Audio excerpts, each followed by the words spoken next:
May I speak with you about something that lives in the deepest chambers of your being? For 70 years, I have sat with thousands of souls at the threshold between worlds, witnessing their journeys into the great mystery we call death. In the sacred silence of my small room, where shadows dance with light and time bends like prayer, I have seen what dwells beyond the veil of ordinary sight. Through visions that pierce the fabric of tomorrow, through dreams that carry the weight of ancient knowing, I have been granted glimpses into the soul's most profound secret. If you have found yourself here, drawn by an invisible thread to these words, perhaps you are among those who sense something stirring in the depths of your consciousness. Perhaps you are one who awakens in the dark hours with questions that refuse to rest, or whose dreams carry whispers of journeys yet to come. Maybe you have felt the peculiar magnetism towards stories of crossing over, or noticed how your spirit quickens when others speak of life's final chapter. This is not morbid curiosity, dear soul. This is your inner wisdom recognizing a truth that your conscious mind has forgotten. What I am about to share with you will challenge everything you believe about death, destiny, and the sacred contract your soul signed before you ever drew breath in this world. For in my decades of seeing beyond the curtain of time, I have witnessed something that will transform your understanding of why you are here, and more importantly, how your story is meant to conclude.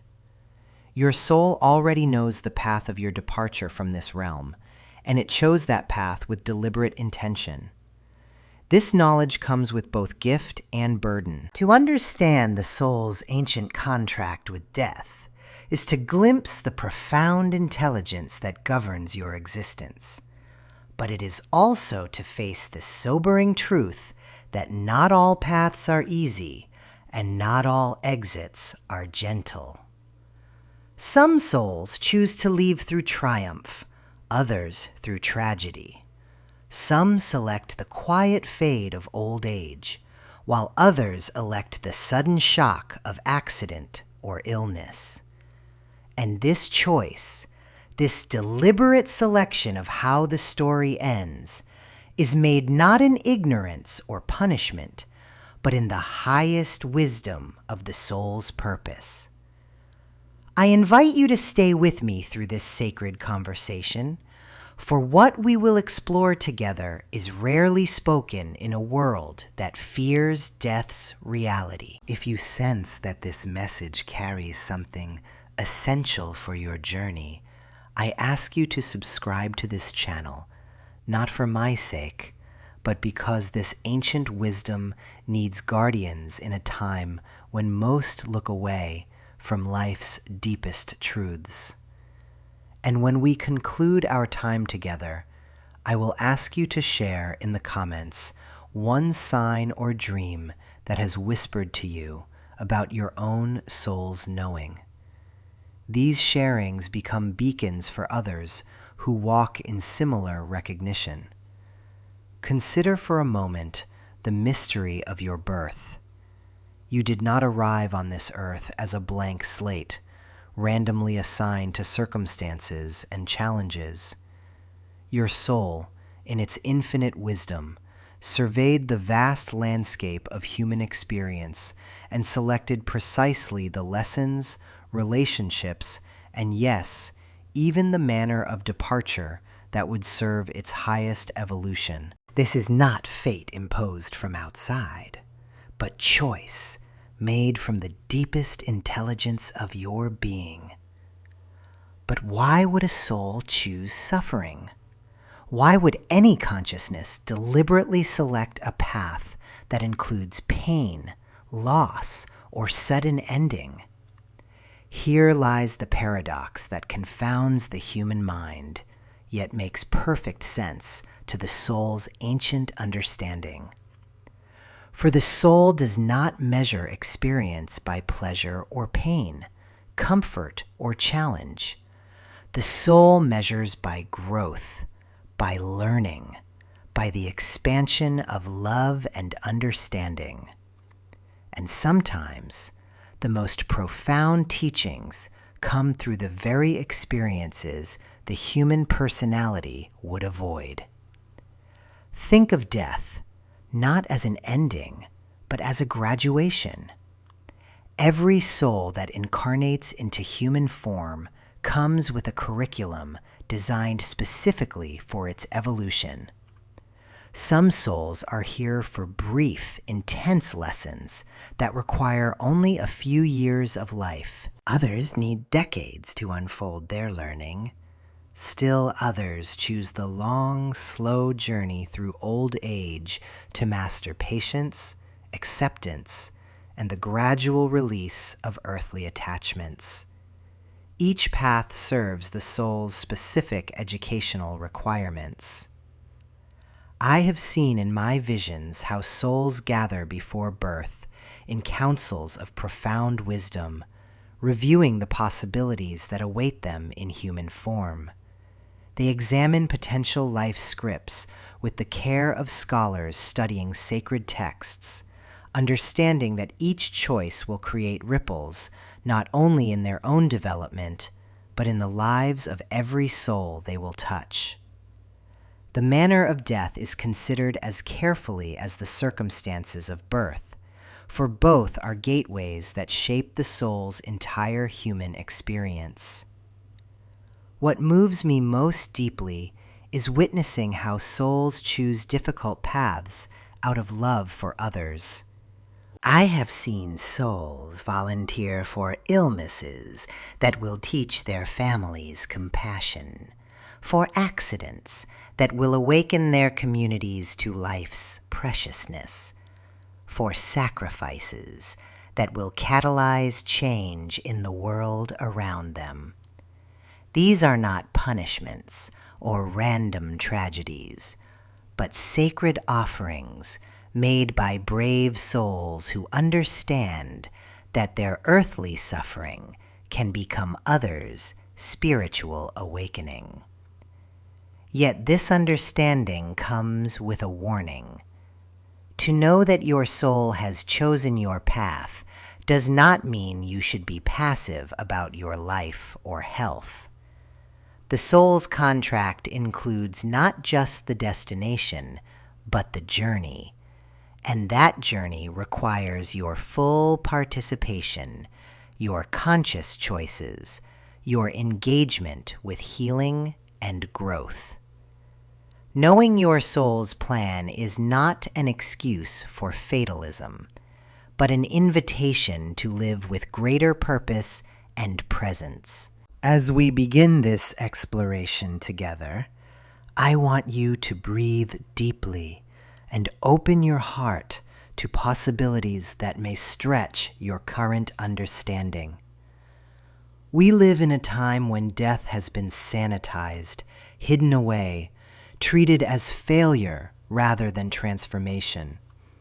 But in the wisdom traditions of our ancestors, in the knowing that pulses through every mystic's heart, death is recognized as the soul's most intimate teacher and trusted friend. If you feel a resonance with these words, if something in your depths is nodding in recognition, then please share this message with someone who needs to hear it. Not everyone is ready for this level of truth, but those who are will feel it like recognition of a long-lost song. And I ask you to remember that subscribing to this channel is more than a digital action.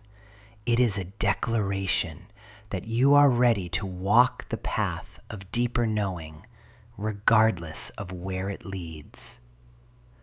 The question that will guide our entire journey together is this: what if your soul's choice of death is not something to fear, but something to understand?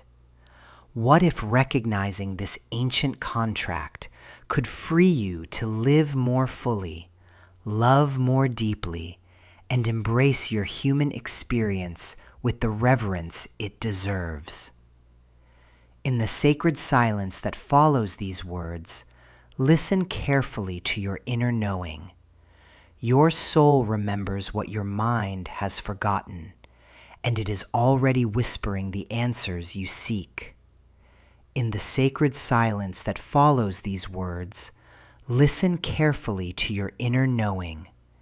Your soul remembers what your mind has forgotten, and it is already whispering the answers you seek. And now, dear soul, we enter the mysterious realm of the language your deepest self speaks.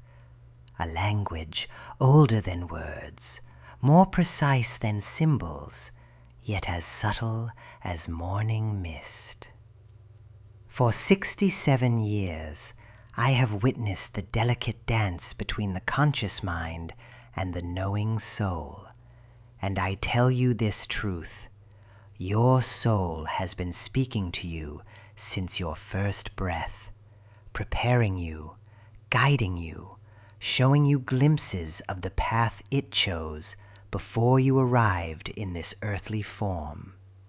Listen closely, for what I am about to share comes not from books or theories, but from the sacred visions that have visited me in the darkness, where the veil between worlds grows thin. I have seen souls across continents and centuries, all receiving the same gentle whispers, the same cryptic messages about their chosen completion. Yet so few understand the language their own essence speaks. Have you ever awakened from a dream so vivid, so haunting, that it lingered in your consciousness for days, weeks, even years? These are not random firings of your sleeping mind. They are your soul's way of preparing you, of showing you symbols and scenarios that carry deep meaning about your life's ultimate chapter. I remember one vision where I saw a woman in Germany who dreamed repeatedly of standing on a bridge, watching trains pass below. For 30 years, this dream visited her monthly. She feared it meant madness, but her soul was simply preparing her for the moment when she would choose to step onto those very tracks during her battle with an illness that consumed her from within. The bridge in her dreams was not a place of ending. It was a place of recognition, of coming home to a choice her soul had made in perfect love. Your recurring dreams are maps, dear ones. That house you visit again and again in sleep, with rooms you've never seen in waking life. It may be the hospital where your transition will occur. That ocean that calls to you in dreams, vast and welcoming. Perhaps it represents the peaceful release you chose before birth. The important distinction is this: these dreams do not come with fear attached. They come with a strange familiarity, a sense of rightness that your conscious mind cannot quite grasp. But the soul speaks through more than dreams. It communicates through the body itself, through those inexplicable moments when you walk into a certain place and your heart begins to race, not with anxiety, but with recognition. I have observed this phenomenon countless times, souls returning to locations connected to their chosen path, feeling simultaneously drawn to and unsettled by these spaces. There was a man in my village who could never pass the old well without his hands trembling. Not from fear, but from a deep cellular knowing. 43 years later, during the great earthquake, he would find himself beside that same well, choosing to stay and help others escape, even as the ground opened beneath his feet. His soul had been preparing him through those trembling hands for decades, teaching him to recognize the sacred space where his earthly service would complete itself. This is the crucial distinction I must help you understand. There is a profound difference between anxiety-based fears and soul-level recognition. Anxiety comes from the mind's attempt to protect you from imagined dangers. It creates tension, resistance, the fight or flight response that leaves you depleted. But soul recognition feels different entirely. It carries what I call the peace within the knowing, a calm acceptance, even in the face of what the mind might interpret as frightening. Your body knows. Oh, how your body knows. That chronic pain in your chest that doctors cannot explain. Perhaps your soul is preparing your heart for its chosen moment of release. Those hands that grow cold in certain temperatures, even when others are comfortable. Maybe they are rehearsing for a winter transition that awaits you decades from now. I do not say this to create fear, but to help you understand the profound intelligence operating within your very cells. And what of those childhood games that felt so real, so important, that you played them with an intensity that puzzled the adults around you? The child who obsessively plays hospital, taking care of dolls with elaborate medical scenarios. This soul may have chosen to complete its journey through healing work, perhaps even receiving its final breath in a place of medical care. The child who builds towers only to knock them down again and again with deep satisfaction. This soul understands the beauty of controlled destruction, of choosing the moment of collapse rather than waiting for decay. I have seen this pattern throughout my life. Souls arrive already carrying their chosen completion within their deepest preferences and fears. The child, terrified of water, who grows into an adult who never learned to swim, yet dreams constantly of floating peacefully beneath gentle waves. The youth fascinated by fire, drawn to candles and hearts with an intensity that concerned parents, later choosing a path through life that involves both creation and destruction, understanding flame as transformation rather than mere burning. Your phobias, too, deserve deeper examination. That fear of heights that makes no logical sense given your life experience. Perhaps your soul chose an elevated transition, and your conscious mind rebels against what your deeper self has already accepted. The claustrophobia that grips you in small spaces, even though nothing traumatic has occurred in such places. Maybe your soul seeks the vast openness of its final release and recoils from any preview of confinement. But here's what I must emphasize with all the authority of my years spent witnessing these sacred patterns. Recognizing these signs is not about becoming morbid or obsessed with death. It is about understanding the profound love your soul has for your human experience. The careful preparation it provides to help your conscious mind eventually align with its ancient wisdom. I have walked through countless visions where souls tried desperately to communicate with their human selves, showing them signs, offering gentle preparation, only to be misunderstood or ignored entirely. There was a teacher in Russia who kept finding injured birds and nursing them back to health, dozens of them over the years. She interpreted this as evidence of her caring nature, never recognizing that her soul was showing her how healing and release intertwine. When her time came, she was surrounded by former students whose lives she had touched, and her transition was as gentle as helping those small creatures return to the sky. The tragedy is not in the completion itself. It is in the misinterpretation, in the resistance to understanding, in the fear that keeps us from recognizing the profound intelligence operating within our choices.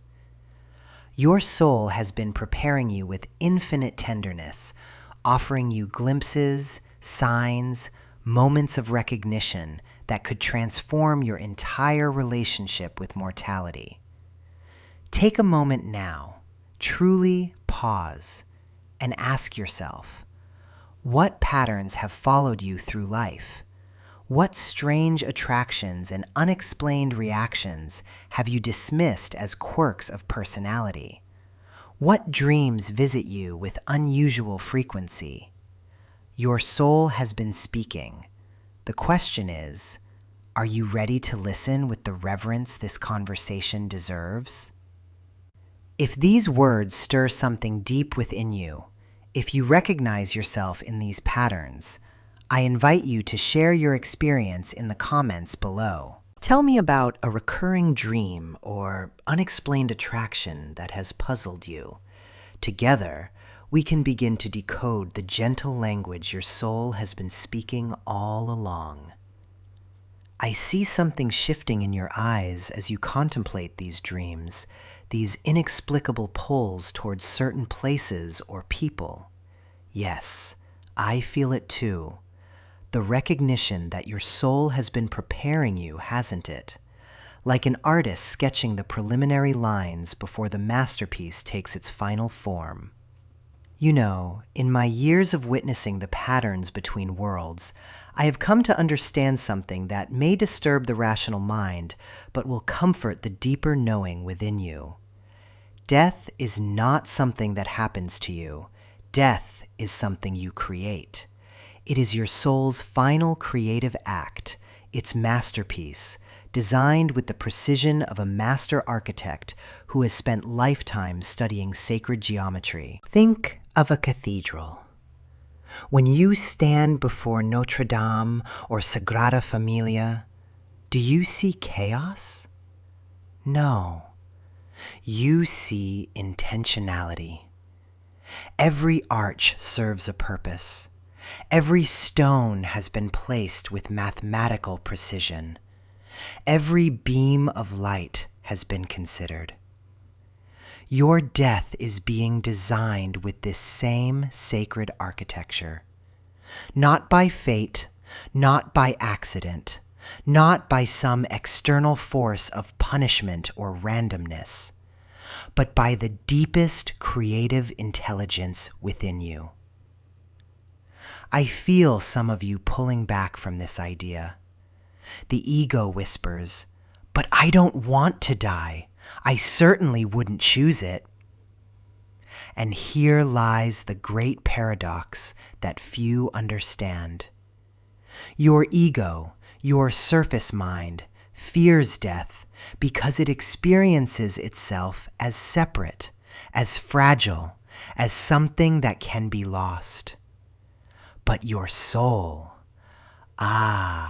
your soul vibrates with anticipation for the greatest transformation it will orchestrate in this lifetime. Let me share with you what I have seen in the space between breaths, in the moment when souls cross over. There is no fear there. There is recognition. There is the deep satisfaction of an artist finally stepping back from a canvas and saying, "Yes, this is exactly what needed to be expressed." This brings us to something I call sacred timing. Have you ever wondered why some souls choose to depart at 25, while others remain until 95? Why some leave in spring and others in winter? why some choose dramatic exits, while others slip away in sleep. The ego sees injustice, randomness, cruel fate. But the soul sees perfect timing, orchestrated with the precision of a symphony conductor who knows exactly when each instrument must enter and when it must fall silent.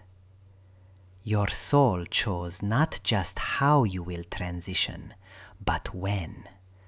And this timing is never arbitrary. It considers the maximum opportunity for spiritual evolution, not just your own, but the evolution of every soul whose life will be touched by your departure. Like dropping a stone into still water, your death will create ripples that reach shores you cannot even imagine from your current perspective. I have witnessed this sacred timing in ways that would make skeptics tremble. A young woman who died in a car accident on a specific Tuesday, and through her death, prevented her younger brother from taking a path that would have led him away from his soul's purpose. A grandfather who chose his final breath at the exact moment his newborn granddaughter took her first, creating an energetic bridge that would support her entire lifetime. These are not coincidences. They are masterful choreography. And what about those deaths that seem especially traumatic, especially difficult to understand? The ones that shake not just families, but entire communities? Here is where the soul's architecture becomes most profound and most challenging for human comprehension. Some souls choose to exit through experiences that serve as catalysts for collective consciousness shifts. The soul that chooses to transition through illness may be teaching an entire hospital staff about compassion. The soul that leaves through accident may be awakening thousands to the preciousness of each moment. The soul that departs through violence may be forcing a society to confront its own shadow and choose love over fear. These are not punishment or random suffering. These are souls so advanced, so committed to collective healing, that they volunteer for the most challenging roles. Like actors who choose to play the villain not because they are evil, but because someone must embody the darkness so that others can find their way to light. I know this challenges everything you've been taught about fairness, about justice, about how life should unfold. But consider this. What if every tragic death you've witnessed was actually a profound gift from a soul brave enough to serve the awakening of humanity? What if your own sadness and questioning were exactly the consciousness expansion that death was designed to provoke? Now let me speak to something that may explain patterns you've noticed but never understood. Your soul rarely acts alone in this sacred architecture. You are part of what I call soul families, groups of consciousness that have been evolving together across many lifetimes, taking turns in different roles, supporting each other's spiritual growth. Within your soul family, deaths are often orchestrated together. The grandmother who passes just as her granddaughter discovers her artistic gifts. The friend who transitions exactly when you need to learn about your own resilience. The parent who leaves precisely when you're ready to step into your own authority. These synchronized departures and arrivals are planned in realms beyond ordinary understanding. Have you ever felt an inexplicable connection to someone who died before you were born? Have you ever met someone and felt like you were continuing a conversation that began lifetimes ago? This is your soul family calling to you across the veil, reminding you that death is not an ending, but a transition within an eternal collaboration. Your soul families are like cosmic theater companies, and each lifetime is a different play. Sometimes you're the protagonist, sometimes the supporting character, sometimes the one who exits in the first act to set the entire story in motion. The soul that dies young may be completing its role so that others in the family can step into their starring moments. And here is what makes me pause in wonder. Your soul doesn't just plan its own death. It participates in planning the deaths of those it loves most deeply, not from cruelty, but from the deepest possible care. The mother who dies when her child is 7 is not abandoning that child. She is creating exactly the conditions that child's soul requested to develop its particular gifts of independence, empathy, and inner strength. This is why grief contains such strange comfort alongside the pain. Part of you recognizes the perfection of the timing, even as your human heart breaks. Part of you knows this was not a mistake or tragedy, but a carefully crafted moment of transformation. But perhaps what strikes me most profoundly is the contrast I witness between how the ego approaches death and how the soul experiences it. Your ego constructs elaborate plans to avoid, delay, or control the circumstances of dying. It builds walls of insurance policies and safety measures and medical interventions, all in service of the illusion that death is the enemy to be conquered. Meanwhile, your soul is designing death like an artist preparing for the most important exhibition of their career. There is excitement there. There is creative anticipation.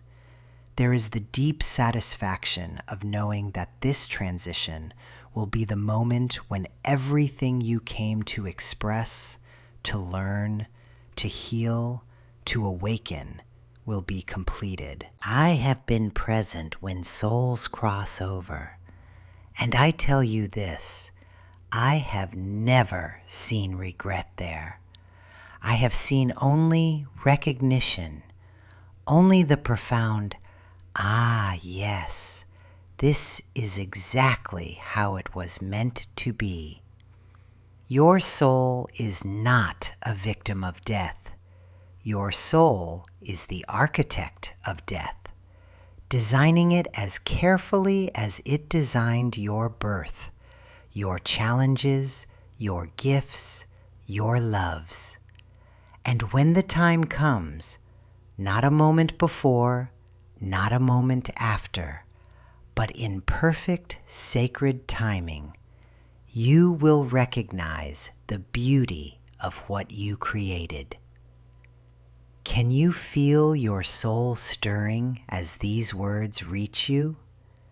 Share with me in the comments, what moment in your life felt like perfect timing, even if you couldn't understand it then? Your recognition may be the key that unlocks this mystery for another soul walking the same path. Can you feel your soul stirring as these words reach you? Share with me in the comments. What moment in your life felt like perfect timing, even if you couldn't understand it then?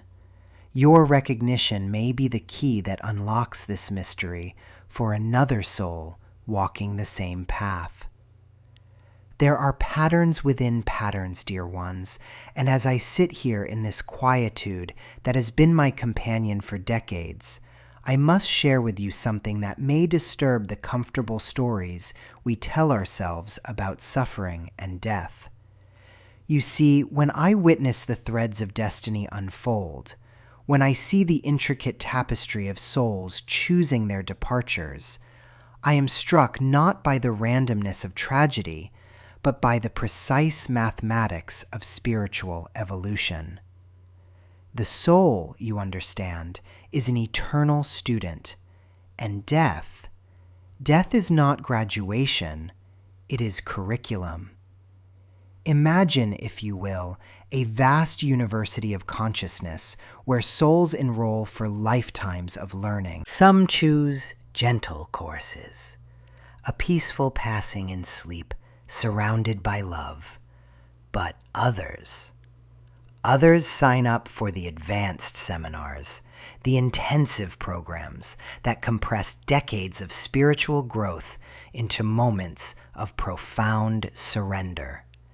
These are the souls who choose difficult exits, not as punishment, but as accelerated education. I have seen this in the ethers surrounding those who will face challenging deaths. Their souls carry a luminous urgency, a brightness that speaks of wisdom being rapidly acquired. The child who will face illness, the young parent who will encounter accident, the elder who will struggle with disease. Their souls shine with the light of intensive learning, teaching not only themselves, but every witness who will be touched by their journey. You may recoil from this truth. Your mind, trained in victim consciousness, may protest. How could an innocent soul choose suffering?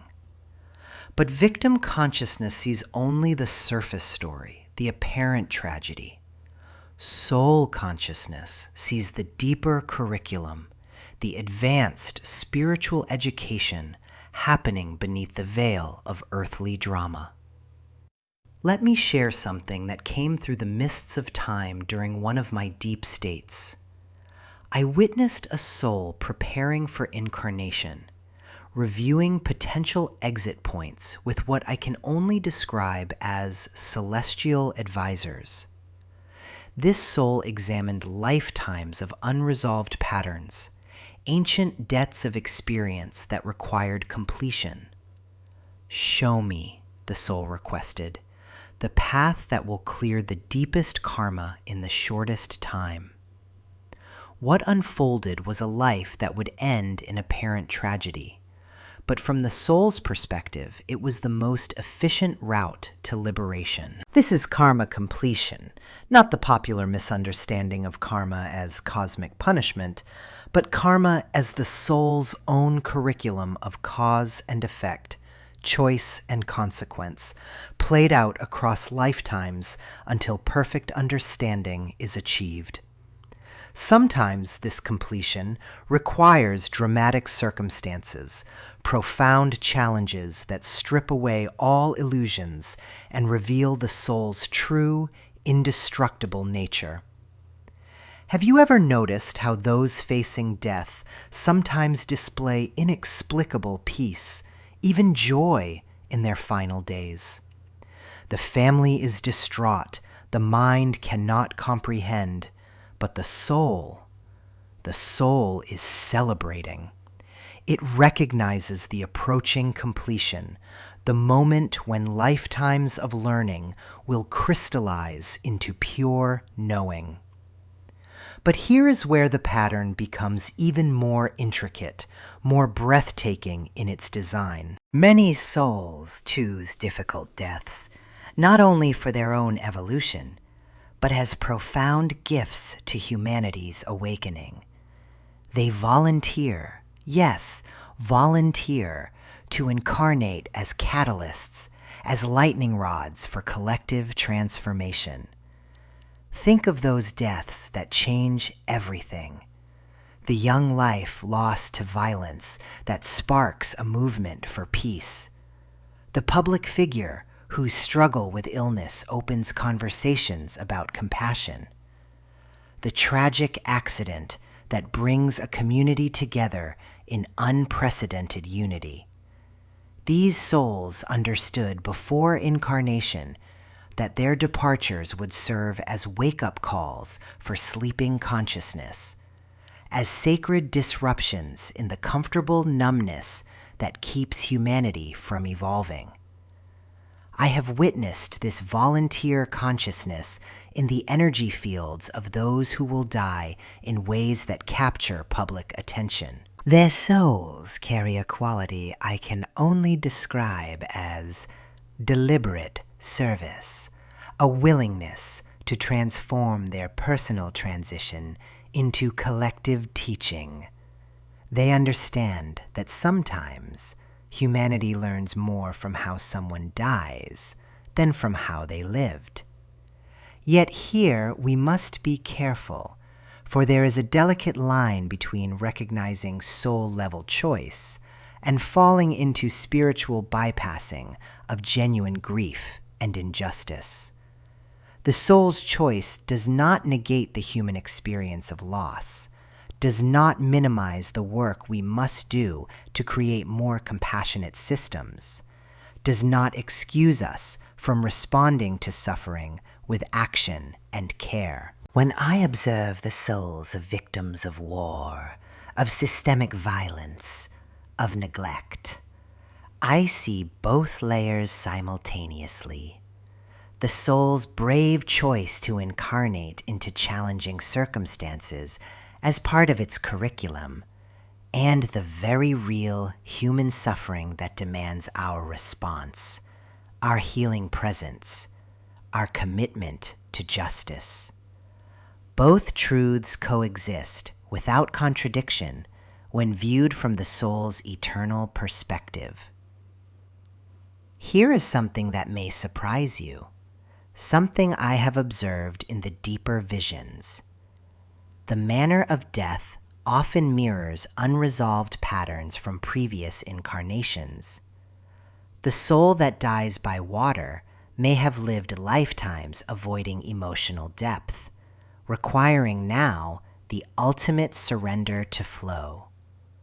The soul that faces fire may have lived in spiritual coldness, needing the purification of passion's flames. The soul that encounters violence may be completing ancient cycles of aggression, finally experiencing the full consequences of force to transform it into compassion. This is not judgment, dear ones, but completion. The soul seeks to experience every facet of existence, to understand all possibilities of human experience, not from intellectual curiosity, but from love's desire for wholeness. Sometimes this requires facing as victim what one once perpetrated, experiencing as recipient what one once gave, feeling the full circle of cause and effect until perfect empathy emerges. But why must some souls choose such intensive curriculums, while others seem to coast through gentler lessons? The answer lies in what I witness in the Akashic records of individual souls. Some are young souls, content with basic lessons of love and kindness, learning slowly and safely over many incarnations. Others are ancient souls, burning with urgency to complete their earthly education quickly so they can graduate to higher service. The ancient souls often choose the most challenging exit scenarios because they can handle the intensity, because their spiritual infrastructure has been built through countless lifetimes, because they understand that true growth happens not in comfort, but in the crucible of challenge. And here, dear ones, is where your own death pattern reveals itself with stunning clarity. If you can step back from fear and examine the themes that run through your current life, your deepest challenges, your greatest growth edges, your most persistent struggles, you will see previews of your departure's curriculum. The soul is already teaching you through daily experience what it will intensify in your final lessons. Stay with me until the end of this transmission, for I am about to reveal how to recognize your own soul's intended education. and more importantly, how to embrace it with grace rather than resistance. What pattern in your current life feels like your most persistent teacher? Comment below and let us explore together how your soul is already preparing you for its ultimate graduation. Now, let me guide you into the sacred chamber where your soul's blueprint reveals itself most clearly. For decades, I have observed how the universe writes its intentions across the canvas of each life, leaving signs that most eyes cannot read. But tonight, in this intimate space between worlds, I will teach you to decipher the celestial language that speaks directly of your soul's chosen conclusion. You see, dear soul, there exists within your very birth chart a map that extends far beyond the predictions of ordinary astrology. When I place my inner sight upon a person's celestial configuration, I witness not merely planetary positions, but doorways through which their spirit plans to return home. The 8th house does not simply indicate transformation, it reveals the precise spiritual curriculum your soul enrolled in before taking this human form. Consider Mars in the 8th house. Traditional astrology might speak of sudden endings, but I perceive deeper truth. This placement whispers of a soul that chose to experience the intensity of departure as a final lesson in courage. These spirits often manifest violent or abrupt transitions, not as punishment, but as their soul's graduation ceremony, a dramatic finale that matches the fierce energy they came to embody and master. Saturn in this sacred house tells a different story entirely. Here dwells a soul that selected the slow, methodical path of dissolution. These beings chose chronic conditions, gradual decline, or extended illness not from karmic debt, but from profound wisdom. Their spirit seeks to experience every nuance of letting go, to taste each stage of release with full consciousness. They are the mystics of mortality, savoring the journey as much as the destination. But the most revealing secrets emerge when we examine your life path number through the lens of eternal purpose. When I calculate these sacred digits, I witness not mathematical coincidence, but soul signatures that echo through dimensions. A life path number 3, for instance, carries the vibration of creative expression. These souls frequently choose deaths that become stories, transforming their final chapter into art that outlives the flesh. Think of those whose departures sparked movements, inspired music, or became legends that heal others. Life Path 7 souls walk a different corridor entirely. These are the seekers, the ones who came to pierce the veil between worlds. Their chosen exits often involve mysterious circumstances, unexplained phenomena, or profound spiritual experiences at the moment of transition.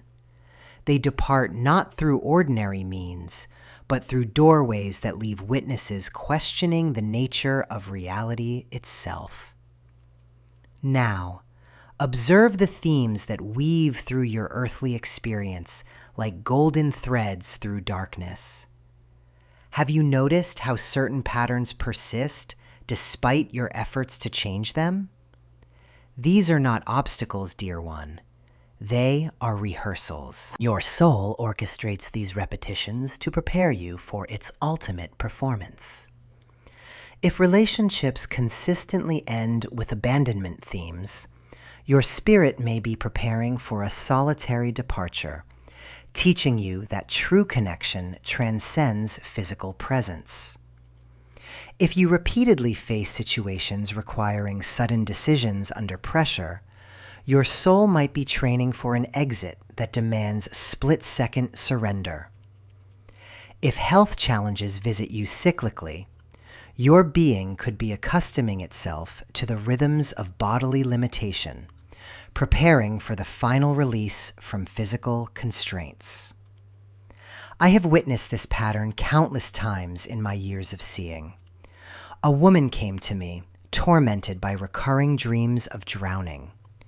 Through my inner vision, I perceived her soul's blueprint clearly written in water symbolism throughout her life. She had always lived near rivers, found peace by oceans, and even her tears came more easily than most. Her spirit was not showing her a prediction to fear, but revealing the element through which she had chosen to transition, peacefully, surrounded by the fluid boundary between worlds that water represents. Another soul carried fire signatures everywhere, passionate temperament, careers involving heat and light, even a birthmark shaped like a flame. When the time came, his departure involved neither fear nor surprise, but a recognition of coming home to his elemental nature. His family later said he seemed to glow with inner light in those final moments, as if welcoming an old friend.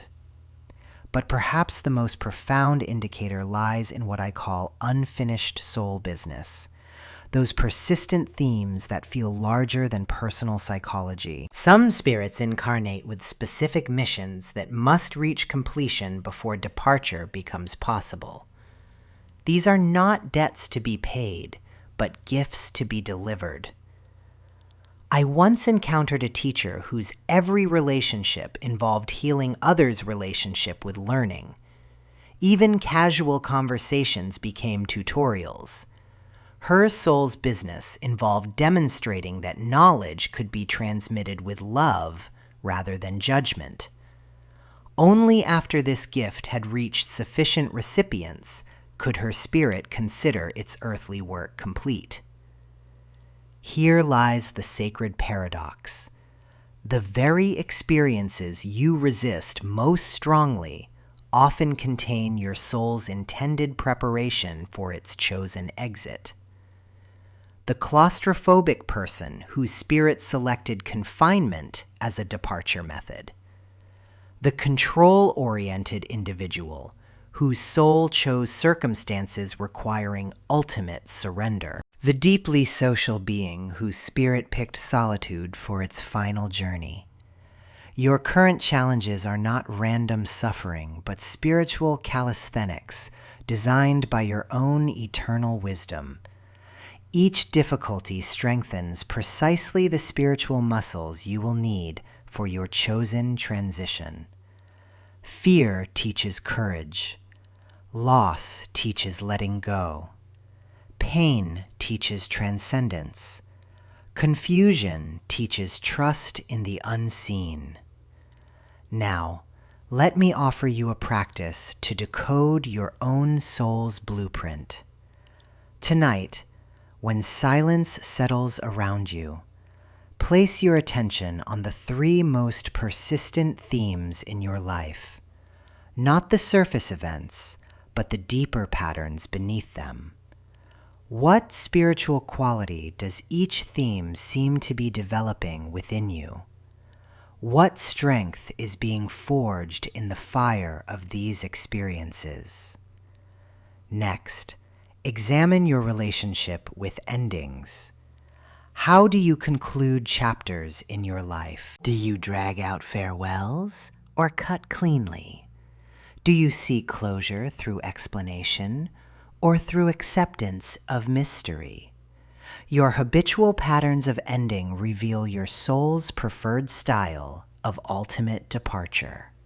Notice which elements of nature call to you most strongly. Not casual preferences, but deep resonances that feel like coming home. Your soul often gravitates toward the elemental energy through which it plans to transition. Earth souls seek mountain settings or garden solitude. Air souls find peace in high places and open spaces. Fire souls are drawn to warmth, light, and transformative energy. Water souls feel completion near rivers, seas, or rain. Pay attention to your dreams of departure. Not nightmares of fear, but those profound dreams where death appears as teacher, friend, or guide. These nocturnal visions often contain your soul's own communications about its intended journey home. Remember, this knowledge serves not to create anxiety about timing, but to cultivate deeper intimacy with your eternal nature. When you recognize your soul's patterns, you can live with greater alignment, knowing that every experience serves your spirit's ultimate purpose. The mystics understood that death is not the opposite of life, but its graduation ceremony. Your soul chose not only how to live, but how to complete this incarnation in service of its greatest growth. Trust this divine design, even when your human mind cannot grasp its wisdom. As we continue this journey together, I will reveal how these patterns manifest differently based on your soul's age and purpose, and how to work consciously with your blueprint rather than against it. What persistent theme in your life feels most like spiritual training? Share in the comments below, for in naming these patterns, we begin to transform unconscious preparation into conscious collaboration with our soul's highest intentions.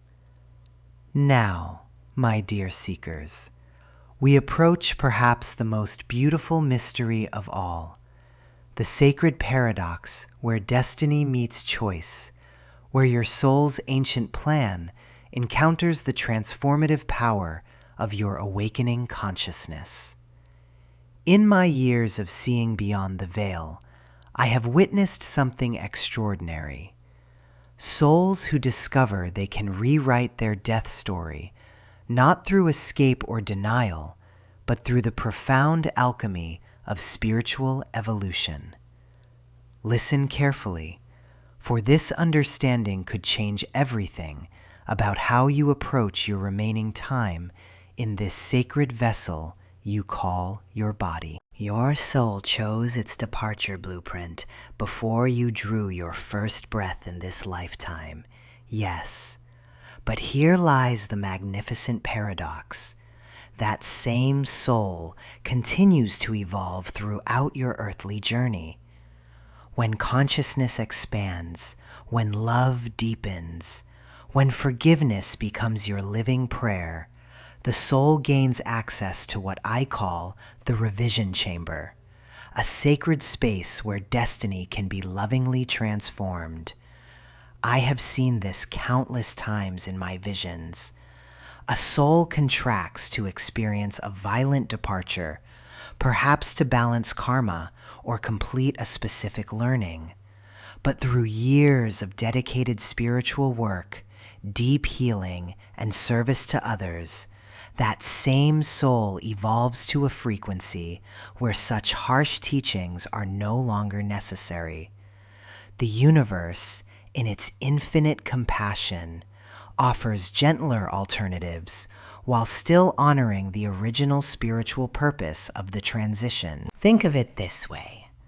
Imagine your soul as a student who enrolled in advanced mathematics, expecting to struggle through complex equations, but through diligent study and genuine understanding, that student masters the concepts so thoroughly that the final exam becomes unnecessary.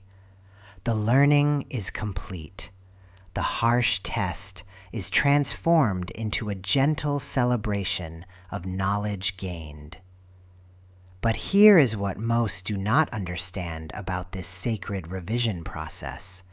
You cannot change your death timing or its deeper spiritual purpose through mere willpower or fear-based resistance.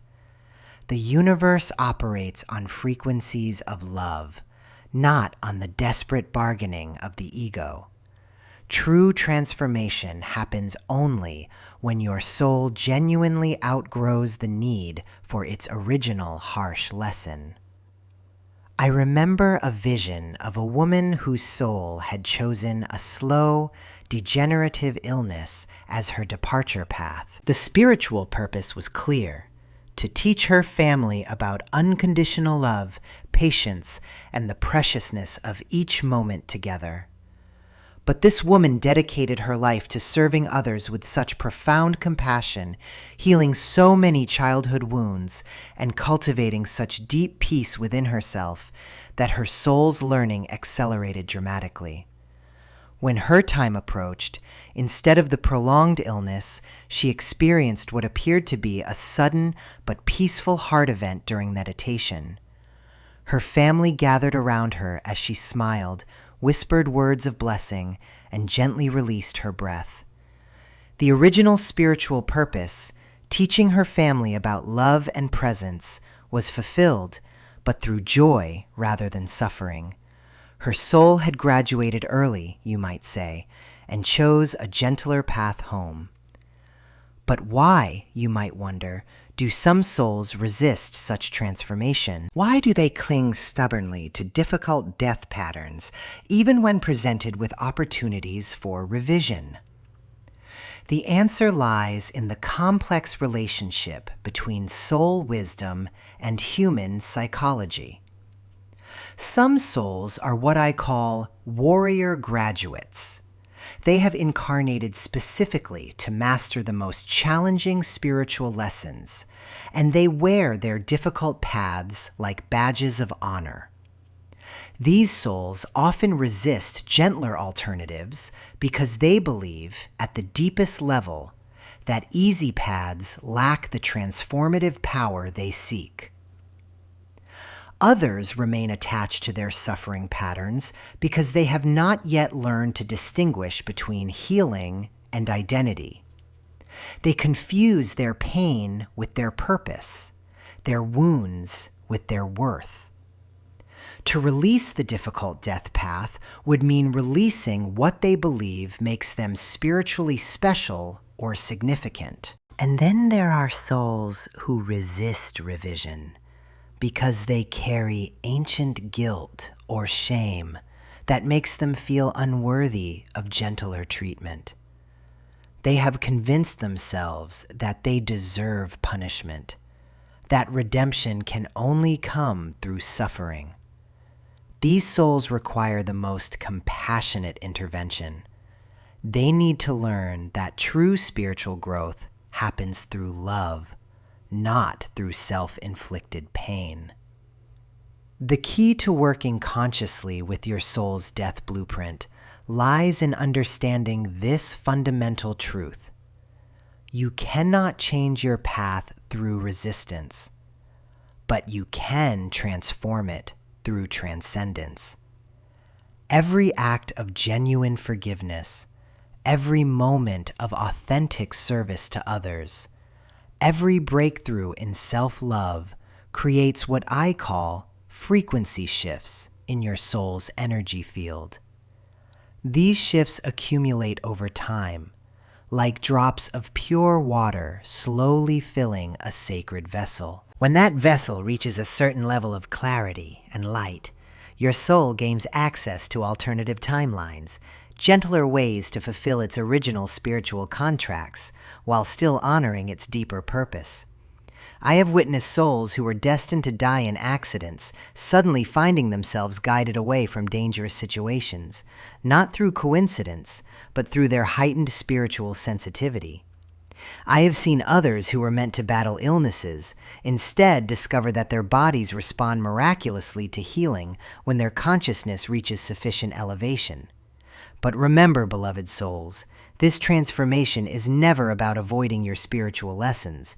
It is about completing them so thoroughly that harsh teachers become unnecessary.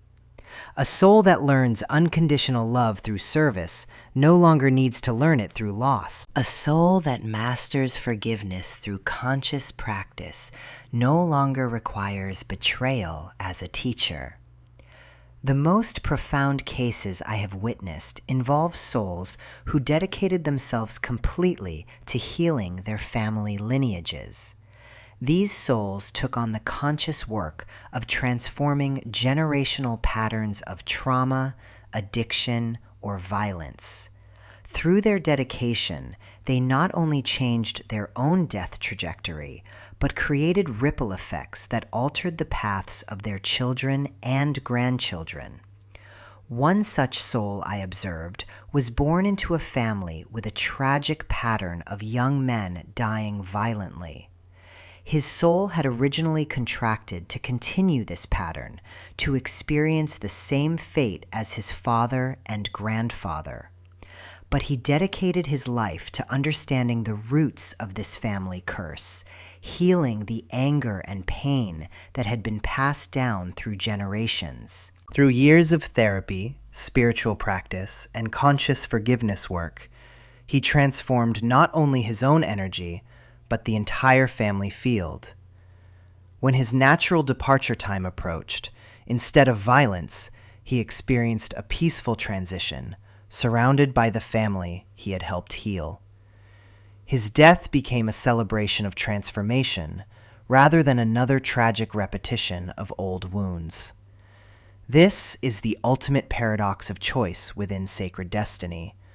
The more deeply you accept your soul's original plan, the more power you gain to transform it. Resistance creates rigidity, but acceptance creates fluidity. When you stop fighting your path and start dancing with it, miracles become possible. As we near the end of our time together, I want you to understand that whether your soul chooses to maintain its original blueprint or transform it through spiritual evolution, both paths are equally sacred. There is no hierarchy of spiritual achievement between the soul who experiences a difficult departure and the soul who graduates to a gentler one. Both serve the universe's highest purpose in their own perfect way. What matters most is not the manner of your departure, but the consciousness you cultivate during your journey.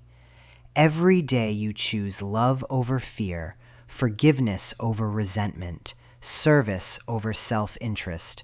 You are participating in the sacred revision process.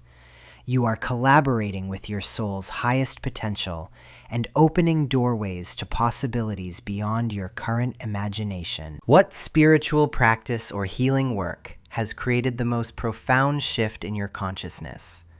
Share in the comments, for your transformation may be the beacon that guides another soul toward their own sacred revision.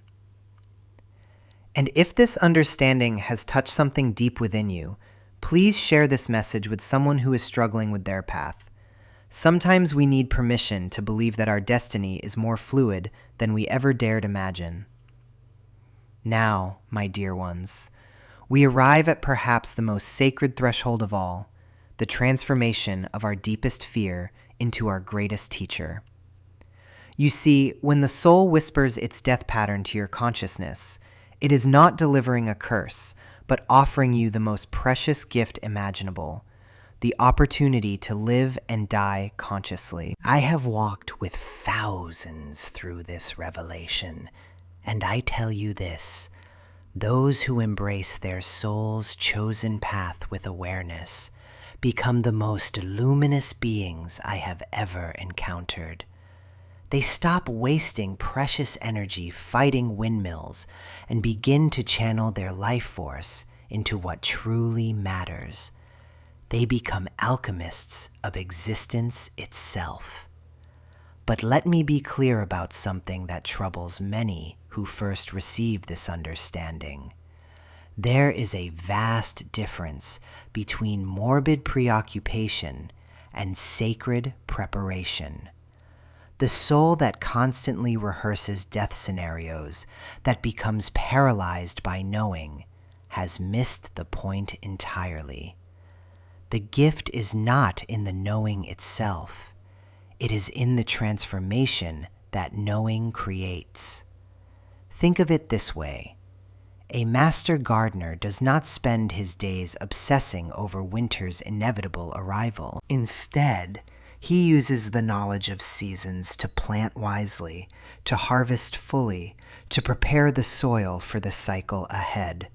This is conscious living in the face of conscious dying. The gardener honors winter without worrying about winter. When your soul reveals its death pattern, it is saying, "Beloved, I have chosen this path for reasons that serve our highest evolution. Now, let us live so beautifully, so completely, that when the time comes, we step into that transition with grace." This is the art of dying consciously, a practice that begins not in your final moments, but in this very breath you are taking now. I have observed that souls who embrace this knowledge begin to live with what I can only describe as luminous urgency. They stop postponing joy. They cease holding back their love. They recognize that every day is both preparation for their chosen departure and a complete experience in itself. This is the paradox that most miss. Conscious dying actually intensifies conscious living. But how does one honor the soul's choice while minimizing unnecessary suffering? This question has kept many awake through countless nights, and I understand their anguish. The answer lies in understanding the difference between chosen suffering and created suffering. Your soul has selected certain experiences for your growth, yes, but much of human suffering is self-generated through resistance, ignorance, and the failure to align with our deeper wisdom. Let me share something I've witnessed again and again. When someone truly accepts their soul's death pattern, they begin to make different choices, not from fear, but from love. They heal old wounds that would otherwise fester and create additional pain. They speak truths they have been withholding. They offer forgiveness they have been hoarding. They stop accumulating regrets and start accumulating peace. This is practical spirituality at its most profound. If your soul has chosen a heart-related transition, you do not ignore your physical heart. You honor it completely. You address the emotional patterns that strain it. You release the anger that constricts it. You cultivate the love that opens it. You transform your relationship with stress, with time, with perfectionism. This is not about cheating death. It is about meeting death as your most evolved self. And what of sudden departure patterns? Those souls often carry the gift of spontaneous joy and presence. When they understand their path, they stop planning their life away and start living their plans. They become masters of the moment, teachers of presence, guardians of unexpected beauty. Their conscious preparation involves releasing the illusion of control and embracing radical trust in life's intelligence. Now, here's something that may surprise you. Many who discover their death pattern find themselves called to support others facing similar paths.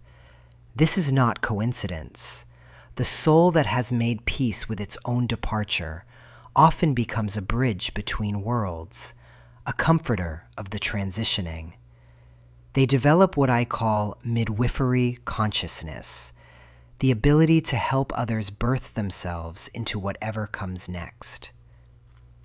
If you find yourself sensing the death patterns of others, please understand this as a sacred responsibility, not to predict or frighten, but to love more fully. When you see someone's soul preparing for departure, your task is not to rescue them from their path, but to help them walk it with dignity.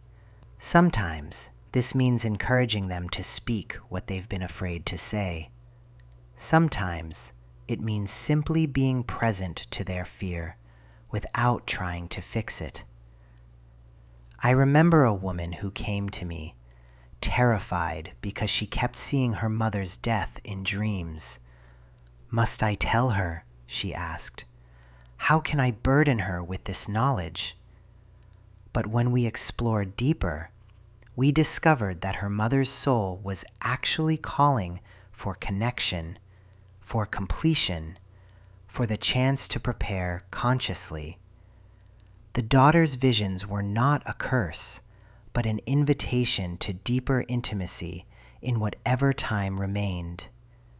They spent the next months having conversations they had avoided for decades. They traveled to places that held meaning for their family's story. They created rituals of gratitude and forgiveness. When her mother's transition came, exactly as the daughter had foreseen, it was not a tragedy, but a ceremony. Both souls were prepared. Both hearts were clear. This is the profound difference between unconscious and conscious dying. The unconscious soul departs with unfinished business, carrying regret like heavy luggage into whatever comes next. The conscious soul completes what can be completed, releases what cannot be resolved, and steps through the doorway with empty hands and a full heart. But perhaps you're wondering, how do we actually practice this art of conscious dying while we're still very much alive? The answer is simpler than you might expect. We practice dying a little bit every day. We practice releasing control every day. We practice saying goodbye to our smaller selves every day, so that when the time comes for the final goodbye, it feels like a natural extension of how we've been living. Every sunset is practice. Every time you fall asleep, you rehearse letting go. Every breath you release is a tiny death. Every inhalation, a tiny birth. The conscious soul recognizes these daily deaths and uses them as preparation for the ultimate transition. This is not morbid. This is sacred training in the art of surrender. And here's what I've learned from observing thousands of deaths. Those who have practiced conscious dying throughout their lives often experience what can only be described as illuminated departure. Fear dissolves into curiosity. Pain transforms into transcendence. The dying process becomes a spiritual practice rather than a medical emergency. The soul that has made peace with its choice radiates that peace to everyone present. But what if you're still struggling with your soul's revealed pattern? What if acceptance feels impossible? Remember, my dear one, that resistance is also part of the path. The soul that chose a challenging departure often also chose the journey of learning to accept it. Your wrestling with this knowledge may be exactly what your soul needs to grow into its highest potential. Take a moment now to breathe with this understanding. Feel how your soul responds when you offer it permission to follow its chosen path. Notice what shifts when you stop fighting the inevitable and start dancing with it. This is not resignation. This is alignment with something far greater than your small self's preferences. What aspects of your life would change if you fully embraced your soul's chosen departure pattern? How would you love differently, create differently, forgive differently? Share your insights in the comments below. Your courage in exploring these depths may illuminate the path for another soul walking toward the same understanding. When I witness someone crossing that final threshold, their last breath carrying them beyond the veil, I see something the grieving cannot yet perceive. I see the soul turning back one final time, not with sadness, but with profound satisfaction, the way an artist steps back from a completed masterpiece, knowing every brushstroke served the whole. This moment of departure is not an ending, but a gift so magnificent that the living mind cannot yet comprehend its true nature. You see, my dear ones, what we call death is actually the soul's greatest act of love toward existence itself. Every conscious departure sends ripples through the fabric of reality that awaken countless sleeping souls to their own purpose. I have watched how a single death, approached with awareness and acceptance, can transform entire family lines, communities, even generations yet unborn. The mother who faces her cancer diagnosis and chooses to use her remaining months teaching her children about courage, her death becomes a doorway through which love enters the world in new forms. The grandfather who spends his final years sharing stories, weaving the family mythology that will guide his descendants through their own dark passages, his departure plants seeds that will bloom in gardens he will never see with physical eyes. But here lies a mystery that modern grief has forgotten. The soul that departs continues to participate in the awakening it initiated. From my visions, I can tell you that consciousness does not simply vanish at the moment of physical death. It transforms, becoming a different kind of presence, a different quality of influence. The souls of the departed become gardeners of consciousness, tending the seeds they planted during their earth walk. This is why certain deaths haunt us in ways that transform rather than merely wound. The soul that has crossed purposely continues its work through the ripples of memory, through the questions its departure forces us to ask, through the love it taught us to recognize. Death becomes a teacher that keeps teaching, a love that keeps loving, a consciousness that keeps awakening consciousness. Consider how mourning itself serves this greater purpose. When we grieve deeply, authentically, we are forced to descend into places within ourselves we might never have explored otherwise. Grief cracks us open, and in that cracking, light enters. The tears we cry for the departed water the soil of our own awakening. This is not coincidence. This is design. I have seen how souls plan their death legacy with the same careful attention they give to their life lessons. Before incarnating, they choose not only how they will die, but what gifts their death will offer to those who remain. Some deaths teach us about impermanence, forcing us to cherish the present moment. Others teach us about courage, showing us how to face the unknown with dignity. Still others teach us about love's true nature, how it transcends physical form and continues in new expressions. The parent who dies young leaves behind children who must learn early independence and resilience. The spouse who departs suddenly forces their partner to discover strengths they never knew they possessed. The friend whose long illness gives us time to practice presence and acceptance.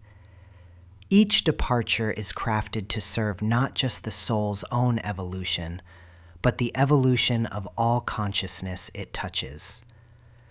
But here is what grief counselors and spiritual teachers often miss. The soul that has departed actively participates in how its death legacy unfolds. From beyond the veil, it continues to guide, inspire, and comfort, not as an external intervention, but as a presence woven into the fabric of those it loved. This is why you sometimes feel your departed loved ones speaking through your own thoughts. why their wisdom surfaces in your moments of greatest need, why their love continues to grow within you even after their physical departure. This understanding transforms how we approach our own eventual crossing. When you recognize that your death will be your final gift to existence, you begin to live with different intentionality. Every relationship becomes an opportunity to plant seeds that will bloom after your departure. Every act of love, every moment of presence, every word of wisdom becomes part of the legacy your soul is crafting. I see souls in my visions reviewing their upcoming departures, not with fear, but with the care of architects designing a cathedral. They consider how their crossing will serve the awakening of their children, their students, their community. They fine-tune the timing, the manner, the circumstances to create maximum transformational impact. This is why seemingly tragic deaths often catalyze the most profound spiritual breakthroughs in those left behind. The teenager whose unexpected death forces their parents to question everything they thought they knew about meaning and purpose. The artist whose early departure creates a void that inspires others to pick up the brush, the pen, the song they left unfinished. The teacher whose final illness becomes their most powerful lesson about grace under pressure. None of this is random. All of it is love expressing itself through the architecture of ending and beginning. But perhaps the most beautiful recognition is this: every soul that departs becomes a bridge between the seen and unseen worlds. Through their crossing, they open pathways for greater love, deeper wisdom, and more authentic living to enter the earth plane. Their death becomes a doorway through which heaven touches earth, through which the eternal touches the temporal, through which the infinite touches the finite. When you understand this, grief itself transforms. It becomes not just an expression of loss, but a sacred conversation with the departed soul. Your tears become prayers. Your memories become bridges. Your love becomes the very medium through which their continued presence flows into the world. You realize that mourning is actually a form of spiritual collaboration, a way of completing the gift their death was meant to offer. This is why I always tell those who seek my counsel about departed loved ones: do not try to hold on to them as they were. Instead, allow yourself to receive them as they are becoming. Let their death teach you what it came to teach. Let their departure open the doors it came to open. Let their love transform into the new forms it seeks to take through your own awakening heart. As we reach the end of our journey together through these mysteries, I invite you to see your own life and eventual death through this lens of sacred service. Your soul has chosen not only how you will live, but how you will die.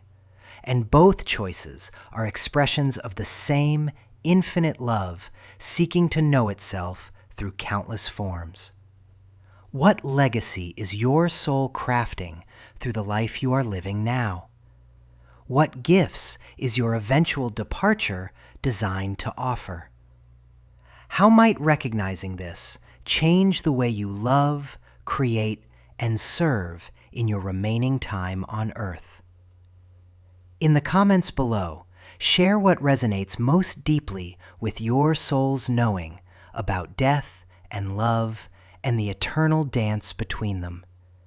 Your words may become the very bridge another soul needs to cross from fear into understanding, from grief into gratitude, from ending into eternal beginning. Until we meet again, in that place where all souls know themselves as one, may you live with the recognition that every breath is both a gift and a preparation, every moment both a treasure and a teaching, every love both a blessing and a bridge into the infinite mystery that calls us all home.